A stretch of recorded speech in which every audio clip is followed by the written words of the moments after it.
Yo, what up, guys?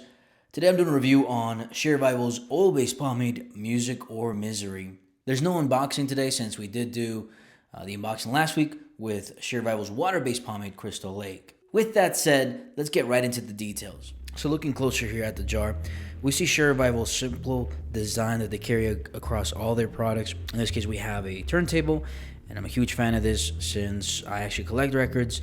I'm pretty much a sucker for anything that has a turntable theme. Music or Misery, the actual title of this. It's a movie reference. Again, in this case, I believe it's High Fidelity. The ingredients, we see that they are trying to achieve this or trying to aim for a natural product, and they do have a lot of ingredients that back that up. It's always interesting to see how a product that's aiming to be natural compares performance-wise to a product that might just be chemically based. The actual pomade, it's more of a wax. It reminds me more of like a candle, and I cannot, for the life of me, get this thing out. It might be just because it's been sitting here for a week, so I'm thinking of just putting this in the heater and seeing if that will allow me to get the pomade out. The scent is like a citrus spice. It's like a spicy citrus, I should say. Closest thing I can think of is ginger, but it's a little bit more complex than that.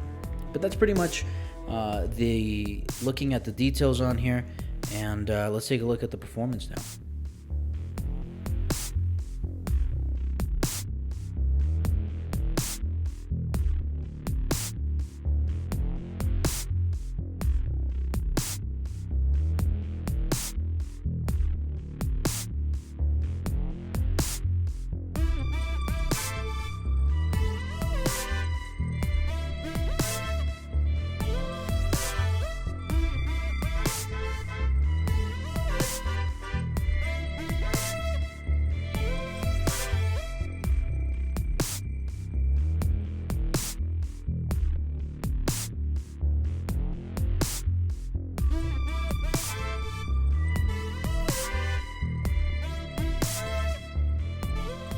Oh yeah, I think we're done.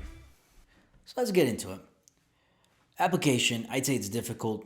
It's even difficult getting out of the jar. I had to use a comb. The hold, I guess we consider that a heavy. It's not the heaviest, and the same goes for the weight.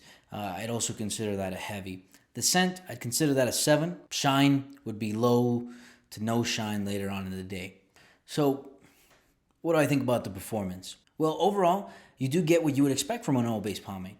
You get that hold, the control. It doesn't dry out your hair, and you can restyle it later on. I did want to say that there is a learning curve to it. I tried the pomade out for about a week, and the first couple days, I did not get this style. It just wasn't working for me. Not until the third day, which I figured out that it actually works best when your hair is wet or damp. That's when you get the best results from it, in my case, and at the same time also when you have some buildup in your hair. But once you get the hang of it, once you learn how to get the best out of the pomade, then you do get good results.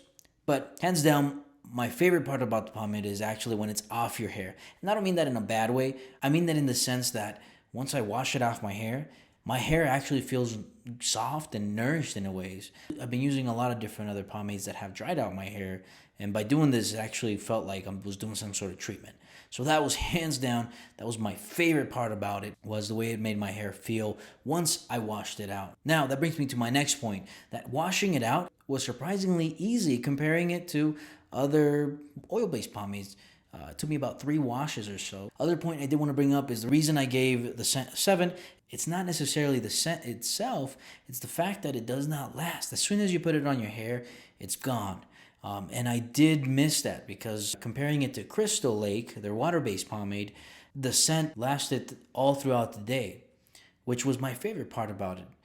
In this case, you might consider it a good thing, the fact that there's no odor to it. But I actually was looking forward to having that scent on my hair or having it reactivate whenever I would run my hands through my hair. So unfortunately, the scent is a non-factor as soon as you apply it to your hair. And overall, it does give you a decent performance. I'm very impressed by it. There is that learning curve, and there's also that difficulty in the application process.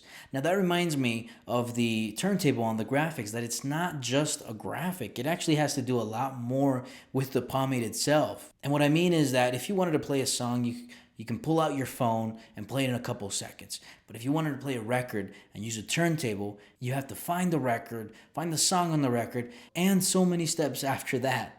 But at the end of the day, the experience is much better. And that's what this Pomade does. It is a little bit harder to apply than, let's say, even Crystal Lake. It is harder to get out the jar. It is going to take a little bit of time for you to figure out how much pomade to put on your hair. And as a side note, I have about 3 scoops on. But overall, once you actually start using it and you get the hang of it, it is somewhat of a better experience. So that is what I think about Music or Misery. Overall, I did enjoy it. I was pleasantly surprised by the end of the week, since I was getting a little bit nervous on the second day where it just was not working for me. So maybe if you're using an oil-based pomade that's way too greasy, or it's hard to get out of your hair, I think this would be a great transition. Or even if you wanted to make the switch from water-based to oil-based and try to see some of those benefits, since you can wash this off pretty easily and it's not going to stay in your hair like some other petroleum or oil-based pomades would. So, did you find this interesting? Like the video, subscribe to my channel since I will have other videos up. And again, my name is George, and I'll see you next time.